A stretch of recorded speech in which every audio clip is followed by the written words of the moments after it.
Bismillahirrahmanirrahim.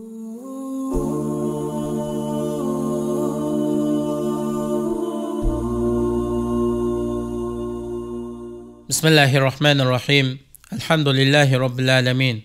Ve la udvana illa ala zalimin. Esselatu vesselamu ala Resulina Muhammed ve ala alihi ve sahbihi ecma'in. Amma ba'd. Esselamu aleyküm ve rahmetullahi ve berekatuhu. Hürmetlik ustazlar ve qarindoshlar, Allah subhanahu ve taala her biringlarni dunyoning har qaysi joylarida xotirjam salomat qilsin. Allah subhanahu ve taala o'zi yaxshi ko'radigan, rozi bo'ladigan amallarni ko'plab qilishga muvaffaq qilsin. Bugünkü dersimiz Baxtli hayotning 53 qoidasi degan darsninki 5-qoida. Hech bir kishining aybini ochmang. Kishilarning aybini yapqanlarga beriladigan ajr, savob cho'ng. Ortiqchiligi yuqori bo'ladi. Bu to'g'rida Payg'ambarimiz sallallohu alayhi va sallam o'zining muborak hadislarida mundaq degan: Kimki bir musulmonning aybini yapsa, Allah subhanahu ve taala dünya ahiretde o kişinin aybini yapıdı. Yani bir hadiste Peygamberimiz sallallahu aleyhi ve sellem mundaq degan: Kimki bir musulmonning aybini yapsa, Allah taala kıyamet günü de o kişinin aybini yapıdı. Peygamberimiz sallallahu aleyhi ve sellem yana mübarek hadislerde şundaq degan: Ummetimning günah ma'siyatni oshkora qilganlardan boshqa hammasi afu qilinadi. Bir adam keçide eski nachar cheklangan ishlarni qiladi. Allah subhanahu ve taala o kishini keçide qilgan xatoliklarni yapıdı, rasvo qilmaydi. O kishi tang yorganda boshqa bir og'aynisiga men keçidin mundaq ishlarni qildim deb qilgan nachar ishlarini maqtanib oshkora qiladi. Allohning yapqinini hammaga ichib o'tadi. İnsan başqalarının aybini yapsa, bununla ajr savob beriladi. Shuningdek, o'zining aybini yapsimi, bununla ajr savobga erishadi.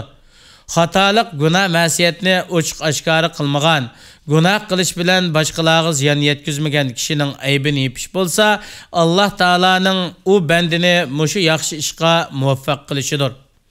Hatta ba'zi kishilar bir kishining intayin qiyin bir holatda turib qolgan, mushu holatda o'zining xatoligini yoshirishga bek ehtiyojli bo'lib qolganligini ko'rsa, o'zining bundaq holatlardan saqlanib qolganligiga Allohga shukr aytadi.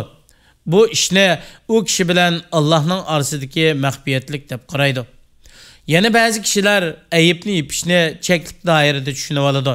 Amma ayibni yepish tushunchasi bek keng doirada bo'lib, uning eng muhim va katta bo'lg'ini ko'ngillardagi ishlar hosil bo'ladigan qiyomat kunida yepishdir.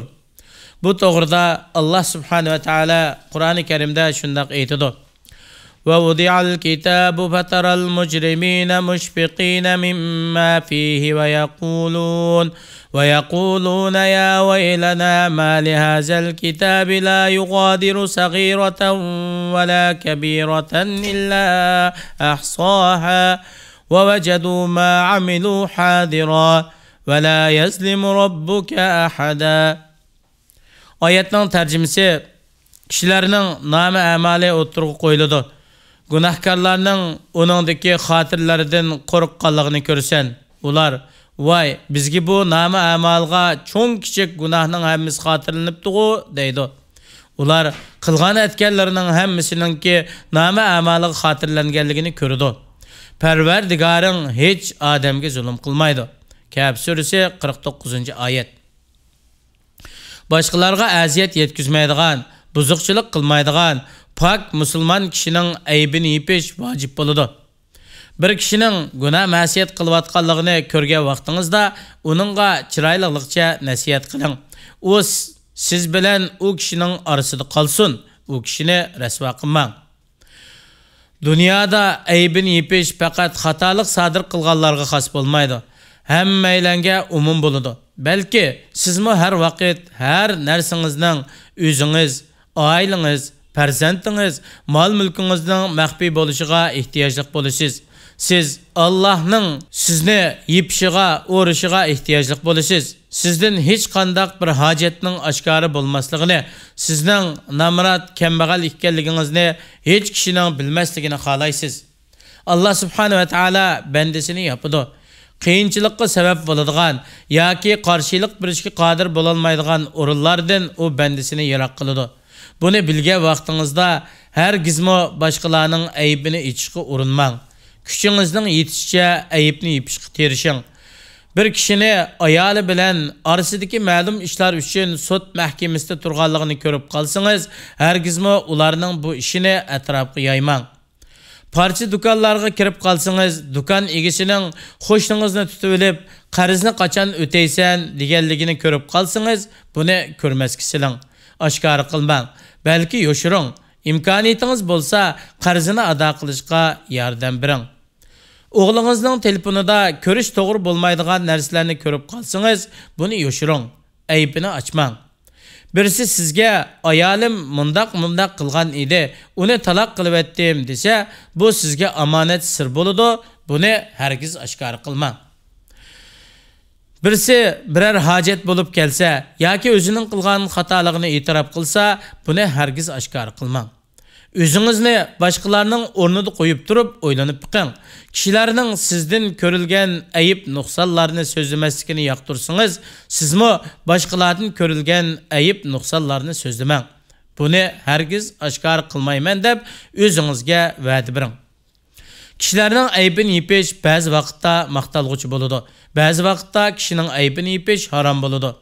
Doim gunoh ma'siyat bilan mashg'ul bo'lgan odamning aybini yapsa, bu u kishining haddidan ishishini ziyoda qiladi. Bundaq kishining aybini yapmasdan uni mas'ullarga yetkazish orqali u kishini gunoh ma'siyatdan to'sish kerak. Shuningdek, bir kishiga zulm qilinayotgan yoki bir kishiga zulm qilayotgan kishini ko'rsangiz, yoki birisining milini ilibapti, yoki bir ayolga bosqinchilik qilg'il turibdi, yoki hur balini o'g'irlab mangapti. Bundaq ahvollarda ayibni yapaman deb turmaymiz. Balki u kishini zulmdan to'xtatish uchun bütün kuchimiz bilan tirishchilik qilamiz. Ey Alloh, bizga va barliq musulmonlarga bo'lgan yepishingni davom qilgin. Bizni ularni zaminning ustida, zaminning ostida va dildagi hamma narsa oshkora bo'ladigan qiyomat kunida rasvo qilmagin, xatoliklarimizni yapqin. Alloh subhanahu va taolo her birimizni dünyada yaşayan müddetdə başqalarınki ayıbını yapmaydigan, başqalarga qo'limizdan kelishcha yaxshilik qiladigan Peygamber aleyhisselam sahabalarga o'xshash to'g'ri yo'lda mangan yaxshi kishilarning qatoridan qilsin. Vassalamu alaykum va rahmatullohi va barakatuh.